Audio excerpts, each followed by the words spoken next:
Check this out, it is the new MG ZS EV. This is the facelifted model. It's just been released right now, and I can tell you the price and the range. Firstly, this machine comes in two price packages, the cheapest of which, however, is the MG Excite, and the price has been announced after the Clean Car rebate.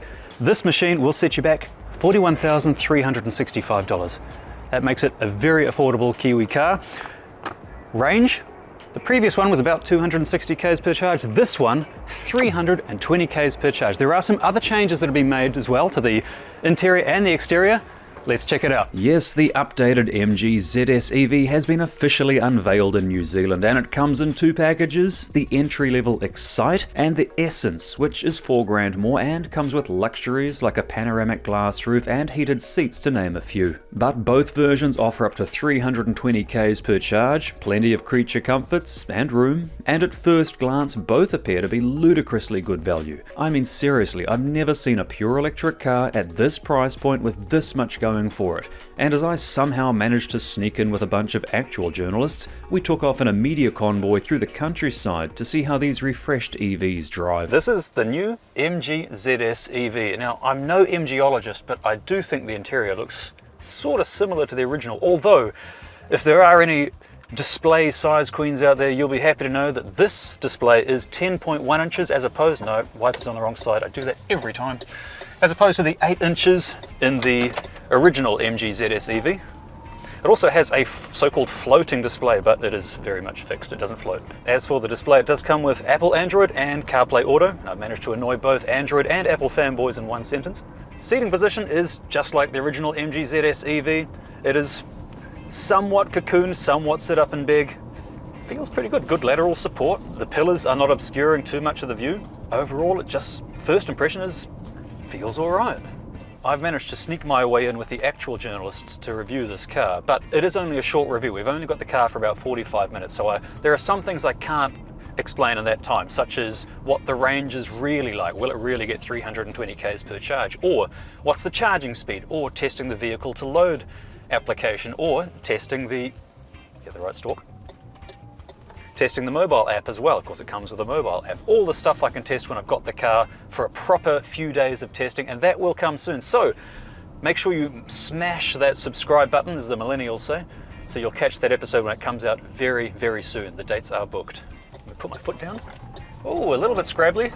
Better not speed because we are in a 50 zone. Okay, so we've got three driving modes. We've got economy mode, then we have normal mode, and of course sport mode, which is much more responsive on the accelerator.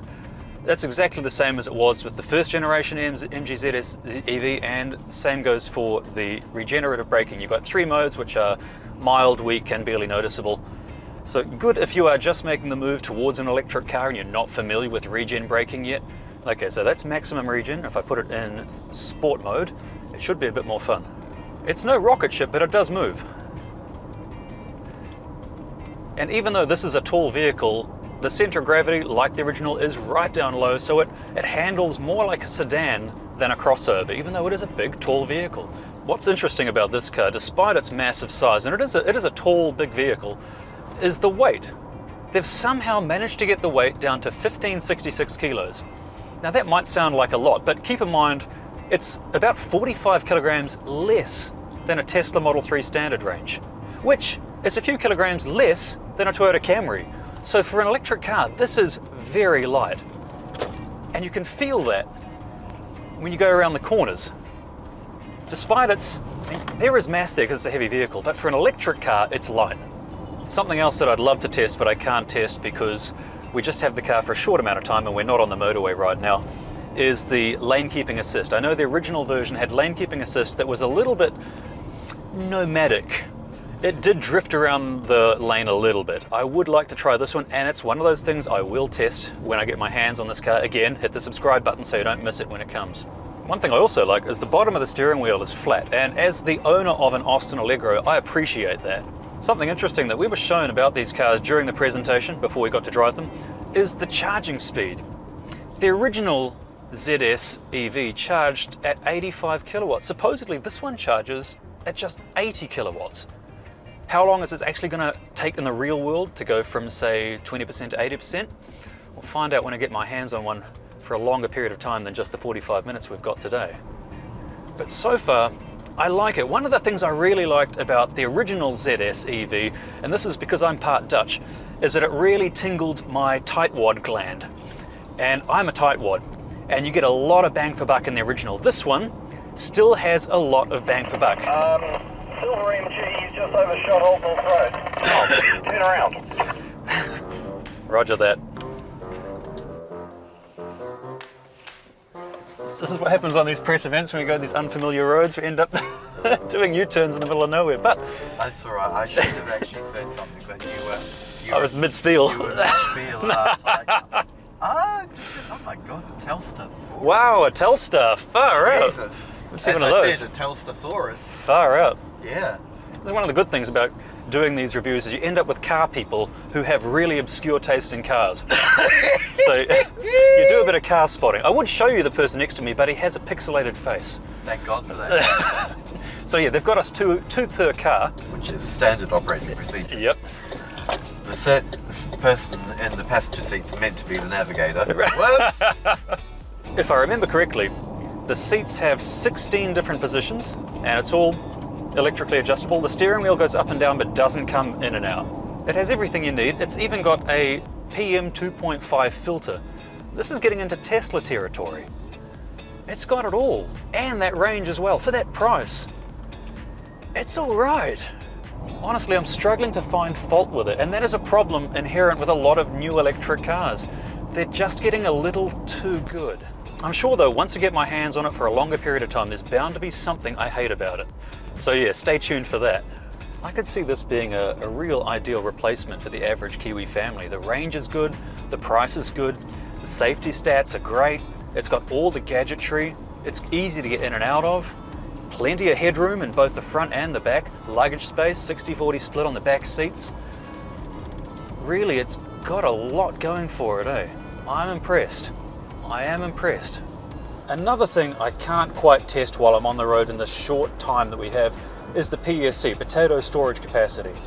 The previous MG ZS EV had a PSC of 13, and honestly that's not that impressive. I only have my one travel potato with me, so I cannot give you that important consumer advice. So another reason to press the subscribe button to make sure you don't miss that video. While I have your attention, now is a good time to consider switching to Ecotricity. It is New Zealand's only carbon zero certified electricity provider. That means every electron they provide is 100% solar, wind or hydro. So why not join the good fight and get a bit of green cred at ecotricity.co.nz. And there's something else you should know about. If you have an electric car already, then by joining the EcoSaver plan, you can enjoy New Zealand's cheapest off-peak carbon zero certified electricity at selected times throughout the week and all weekend, every single weekend, saving you up to 40% during off-peak times. And if you're thinking of making the move to an electric car, check out the EV Buyer's Guide, where you'll find the prices and ranges of all electric cars in New Zealand, including this one, which was doing a good job of keeping us safe in Auckland's crazy traffic. Actually, I can, now that we're on the highway, I didn't think we were going to be on the motorway, but now I can give the cruise control a go. The problem is, like the last one, the first MG ZS's, I can't see what's on the stalk. It's obscured by the steering wheel. So let's just squish and squeeze it and see. There we go. Oh, there we go. Okay, we're set to 93. Can I increase it? Okay, so that's on. How do I increase or... Oh, okay. Is it adaptive cruise though?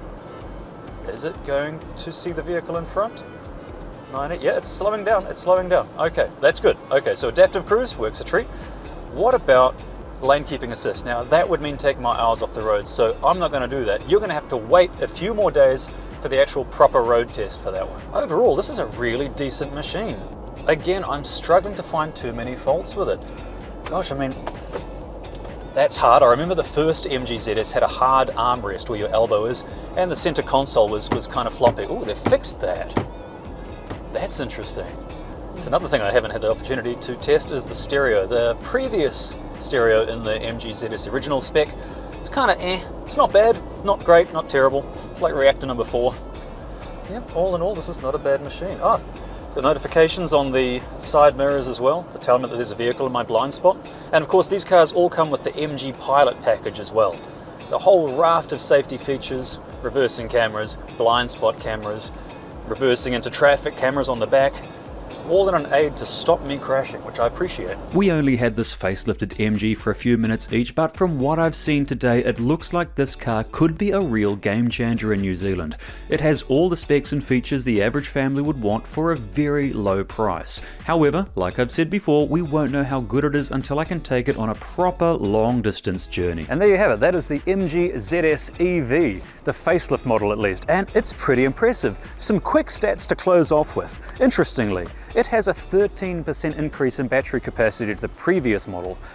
That has had a 21% increase in range from the previous model, but a 0% increase in price, at least with the base model, compared to the previous one after the Clean Car rebate.